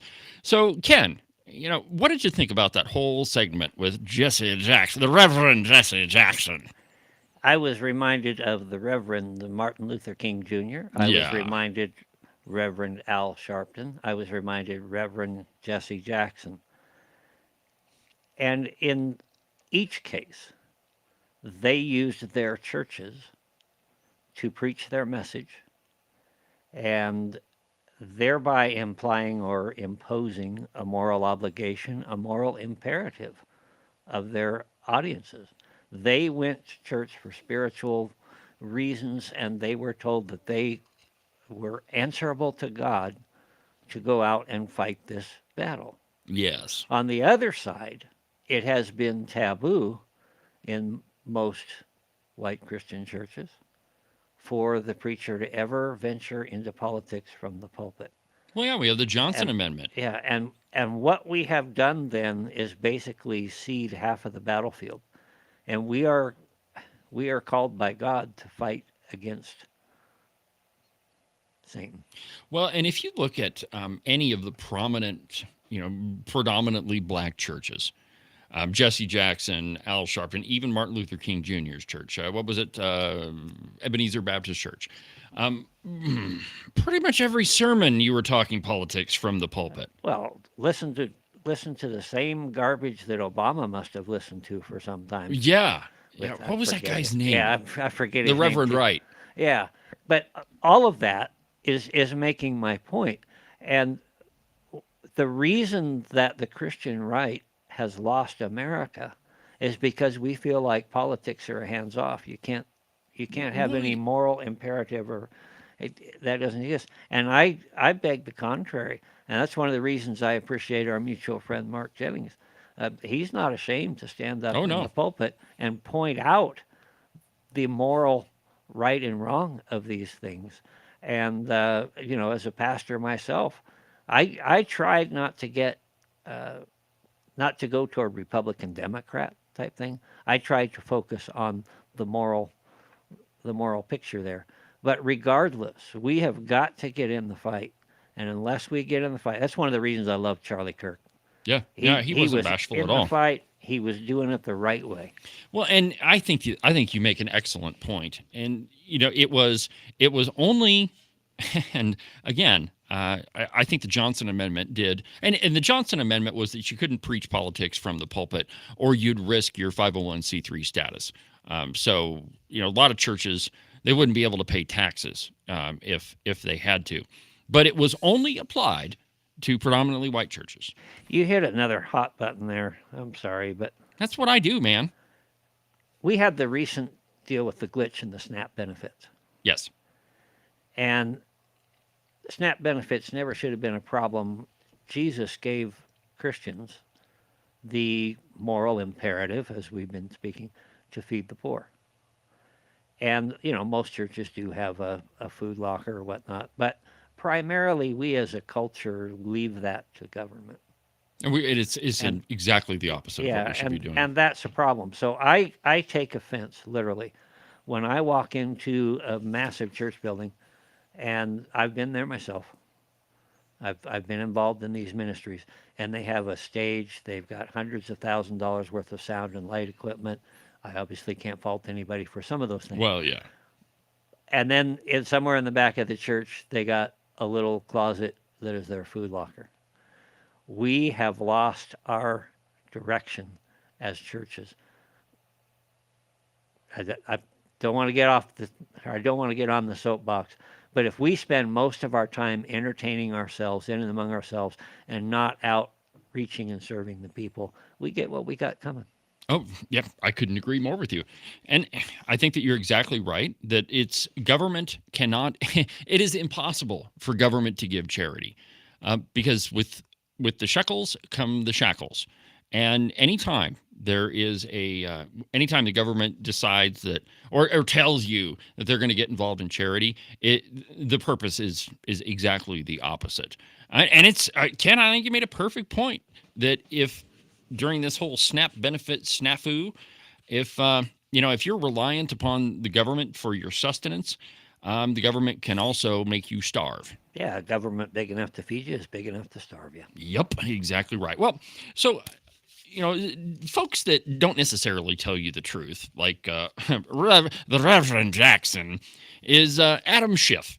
Now, we remember Adam Schiff. Remember, he had absolute 100% proof that Trump was involved with Russia, that Trump was a Russian agent. How many times did he go on TV saying, "I've got absolute proof"? Of course, he never approved it or showed it, any of it. He never, picked up his briefcase and said, "Here it all is," and laid it out for all to see, because it didn't exist. From the Daily Wire. But now we have to ask the Senator Schiff if he's the pot or the kettle. From the Daily Wire. Adam Schiff claims that lawmakers shouldn't use politics to destroy presidents. And I quote, Senator Adam Schiff had critics firing back over his recent comments at the Texas Tribune Festival, where he claimed that politicians shouldn't use their power to render presidents or political parties unsuccessful due to their political differences.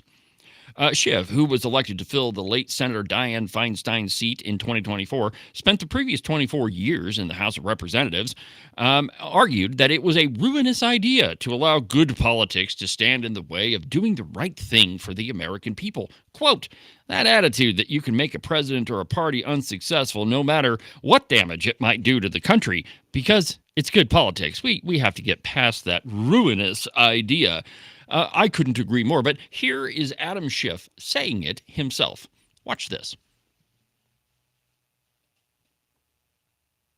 That attitude that if you can make a president or a party unsuccessful, no matter what damage it might do to the country, because it's good politics, we have to get past that ruinous idea. Get past we have to figure out a way to stop viewing each other as our enemy. Yeah. And that solution will come when we figure out how to be better consumers of information again, how to put them in prison, determine what's you don't true have and to what's view not them. true, how to It's stop true. rewarding advertising behemoths for dividing us the way Now they do. comes the word salad. You see right there at the end, he was struggling to find the right word because he realized that what he had said applies to him. That regardless of what it did to the country, Adam Schiff was front and center during, I don't know, was it the first Trump impeachment? Was it the second Trump impeachment? I kind of lose track after a while. But Adam Schiff was right there in the middle of it, swearing up and down on TV that he had absolute proof that Trump was involved in Russia, with Russia. Because, to use his words, it was good politics. Absolutely. I mean, it just shows you the depth of the depravity of the Democrat Party. Now, does Adam Schiff know he's lying? Well, I mean, was he lying then or was he lying now? The answer to my question is yes, he does. But if you notice, he doesn't really care because it's the politics of the moment for the Democrat Party. It doesn't, whatever helps you right now is what is acceptable to leftists that the ends justify the means, and no matter what it takes, they have to destroy Trump, which is what Adam Schiff has done for the last, I don't know, well, since Trump was in office, so at least the last 5 years, probably the last 10. But let me give you another one of these this pot and kettle scenario.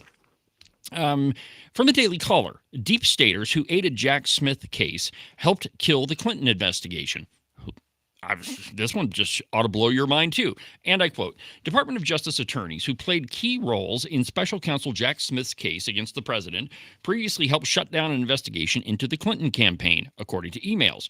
Robert Pelger, at the time in the DOJ's Public Integrity Section, and J.P. Cooney, then working in the U.S. Attorney's Office for the District of Columbia, opposed opening a criminal investigation into allegations that the Clinton campaign and the DNC failed to accurately disclose payments for the Steele dossier claiming ties between Trump and Russia.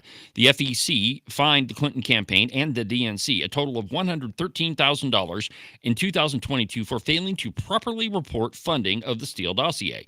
The DNC and campaign spent $1.024 million to the law firm Perkins Coie during the 2016 presidential election, which the firm directed to Fusion GPS, the firm that created the Steele dossier. The FEC approved the campaign's hiring vendors, or in this case, a law firm that the vendor contracting with third parties to provide services, Cooney advised in a June 14th email. Now, as a result of Pelger and Cooney's opinions, the FBI decided not to open an investigation in 2019, according to a memo released by the Senate Judiciary Committee Chairman Chuck Grassley. Quote, prior to obtaining an informal consultation from the DOJ, the writer believed it was reasonable to conclude that if the facts presented in the CLC complaint could be verified, this matter met the evidentiary threshold for opening an investigation into the allegation that the DNC falsely reported disbursements in violation of the FECA. Specifically, because there was evidence of concealment, an unclassified FBI Washington Field Office memo states. And so these two same people were the folks that aided in Jack Smith's investigation. It's the same deep staters, government employees that, it doesn't really, generally speaking, it doesn't matter who the guy is in the Oval Office. They're still going to continue their jobs. And they're going to be there long after the president has left office. This is why I am totally in favor of term limits for bureaucratic employees. I'm not in favor of term limits for congressional employees because we already have those. They're called elections. But bureaucrats, they don't get elected. They're appointed. And generally speaking, when you've got tens of thousands of people to appoint when you're a new administration, a lot of them, you're just going to kind of rubber stamp and say, yeah, okay, that person's been doing a good job. And so those same people stay in office far longer than any politician. I'm not sure I would agree with term limits per se, but one of the things we're working on here in Wyoming is that executive branch leaders, the big five, that when they come in, they can hire, fire at will. Well, they should be able to. Yeah, they need to be able to go clean house. One of the frustrations at the legislature is the LSO remains constant. It's a big problem. And that is a problem you have to overcome. You have to learn how to work with them, how to work around them, all those other issues. It'd be nice to have a little bit more flexibility there. Well, Ken, how many bills have you filed that have come back with all sorts of commentary from the LSO, or they're completely rewritten to be unrecognizable than what you saw the first time? Yeah, most of them. They have kind of traditional automatic warnings on there that this is going to face a constitutional challenge or whatnot.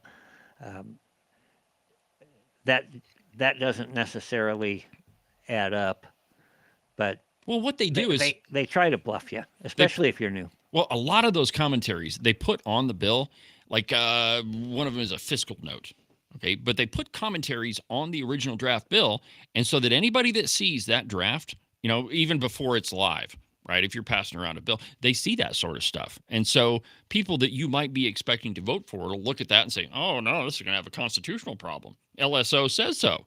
And it's so incestuous. It's a two-edged sword. But sometimes they're absolutely right. and we need to pay attention. But they can also wield that the other way.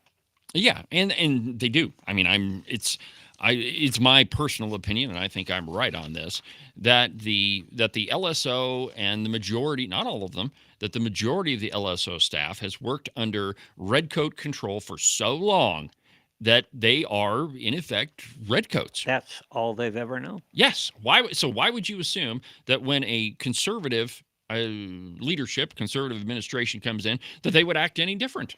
They shouldn't. That said, it's been interesting, and there are a number of individuals, and I certainly wouldn't single them out within the LSO.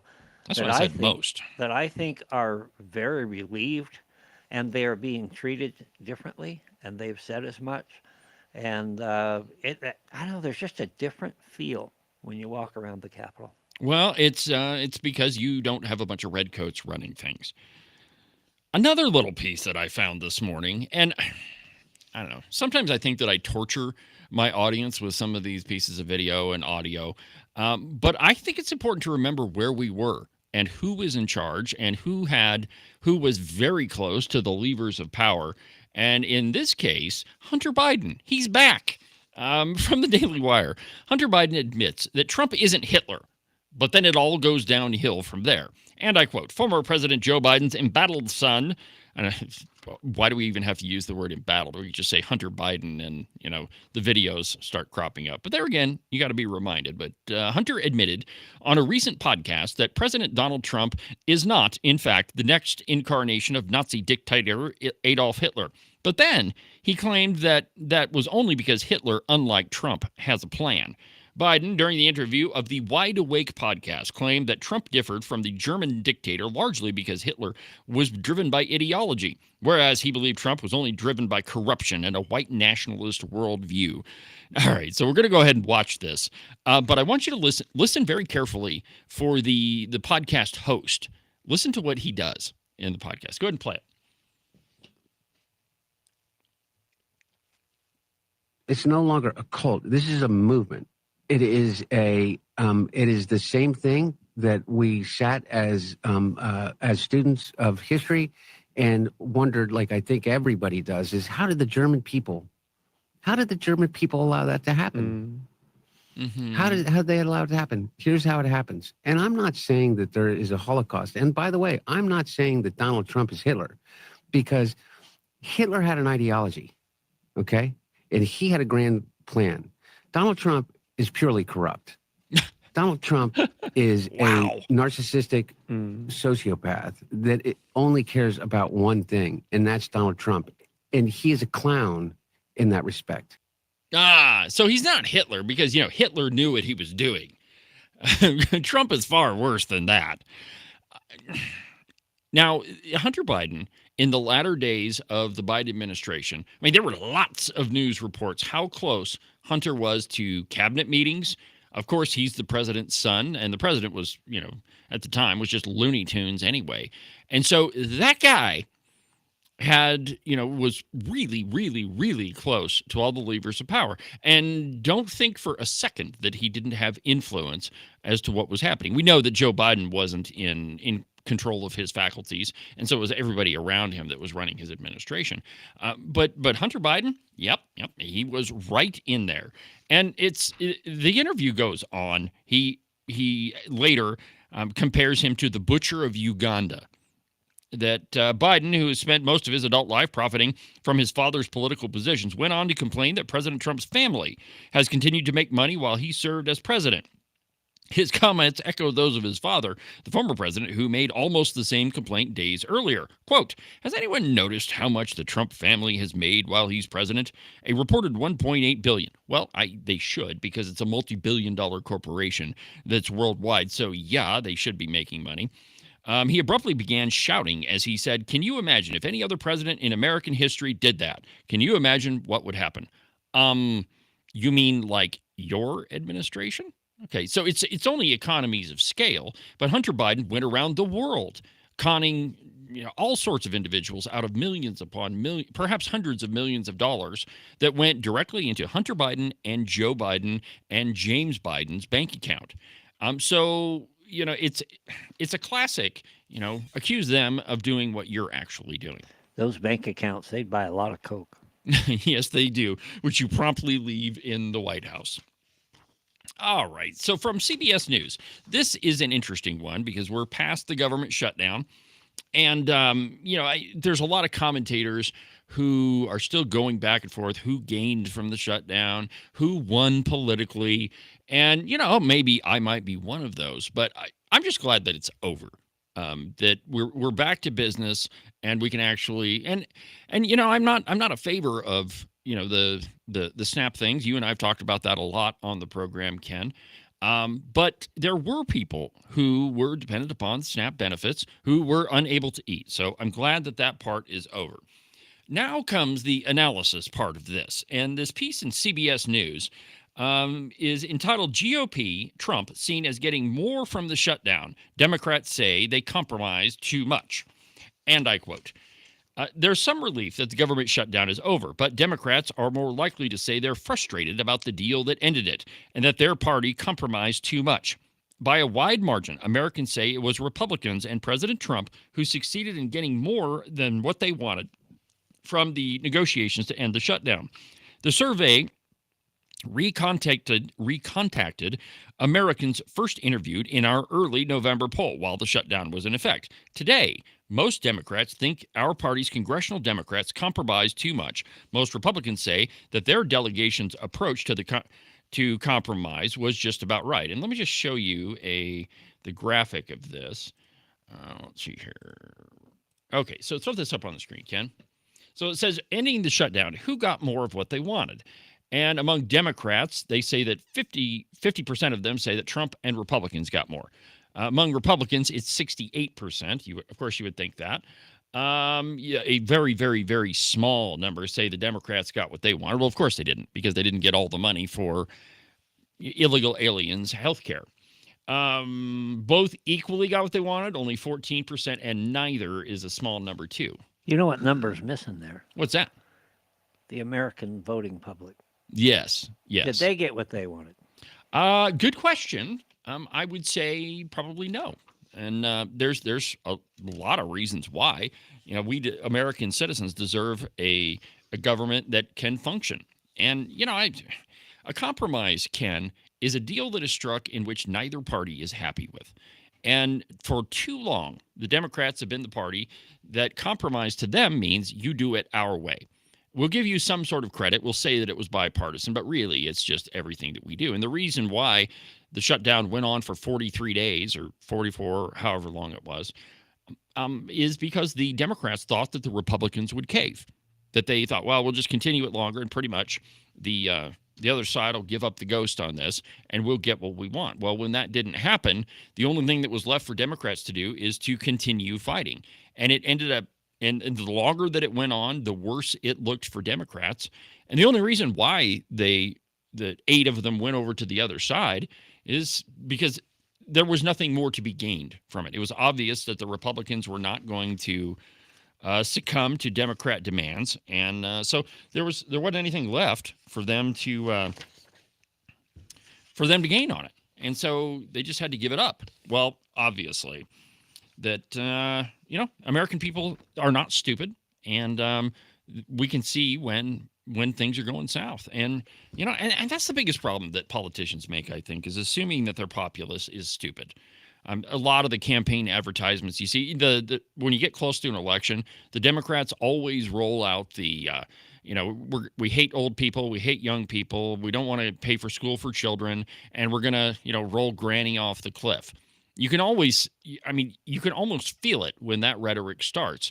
And it's the same old trope. Well, I think that that's really treating your constituents like they're dumb, because we're living in a time where it's not the big 4 television networks any longer that are getting information out to voters. A large number of people listen to podcasts. They watch independent shows like this, where they're getting the other side of the story. And so Democrats, if they want to be successful, and I hope that they're not, they'll get in the right boat and stop lying. But there again, they're Democrats, so that means, it's kind of like asking the white rabbit not to be white anymore.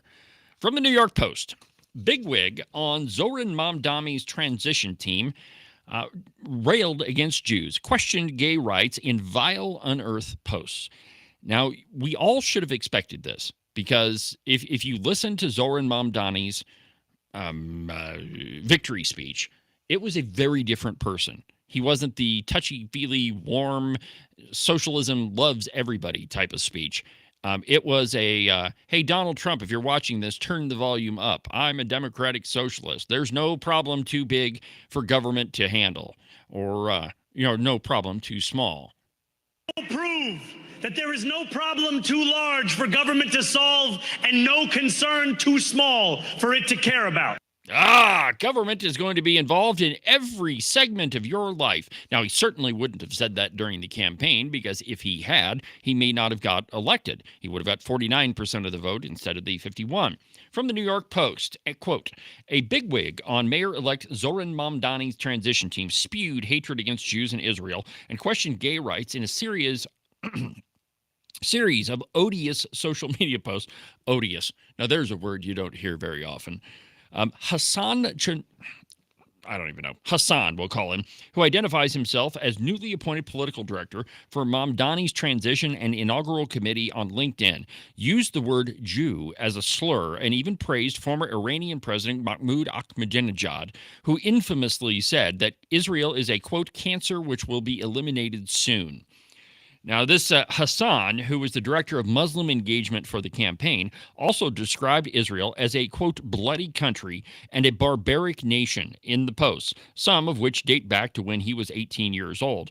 A representative of the transition team condemned the remarks and said that he's a Muslim outreach director for the mayor-elect, not the political director for the transition team. Oh, so this is a lot like when Michelle Obama said the quiet part out loud, and she was yanked from the campaign, because that was too much truth at any one time. And Mamdani, if he is going to be successful in any of his endeavors, has to make sure that, well, we don't tell him too much right out of the gate, because if they do, none of it's going to go through.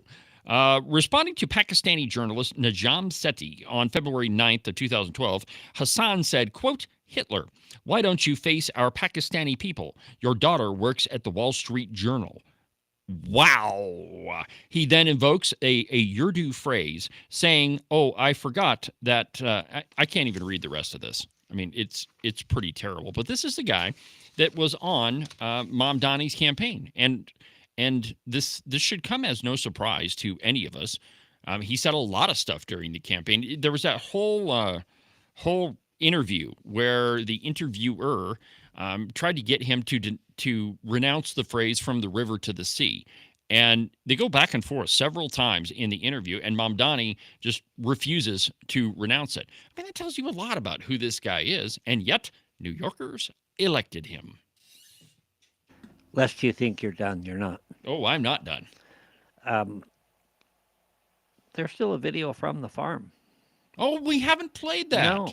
Oh, that's a much better subject. That's what I thought. You were digging in the pile of stuff and the stack of stuff. No, we totally forgot to play that. So let's go ahead and do the video. Let's go ahead and play AJ's ad, and then we'll finish up the show.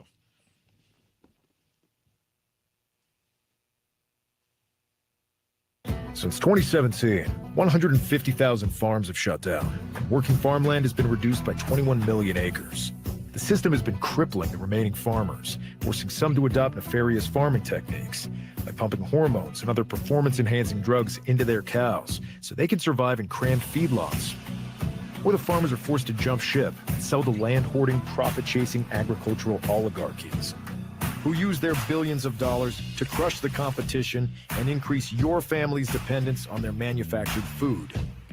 What could possibly go wrong? The family farm will soon be a thing of the past, unless you do something. You can.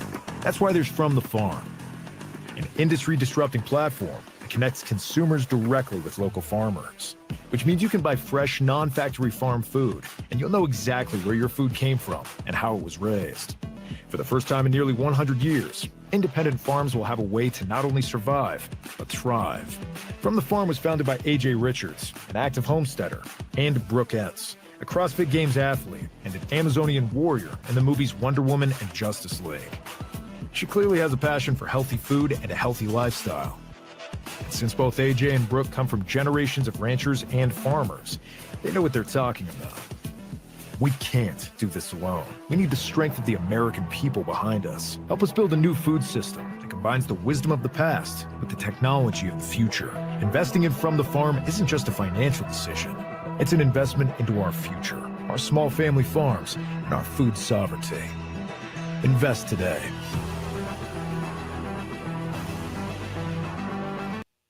I really like the idea.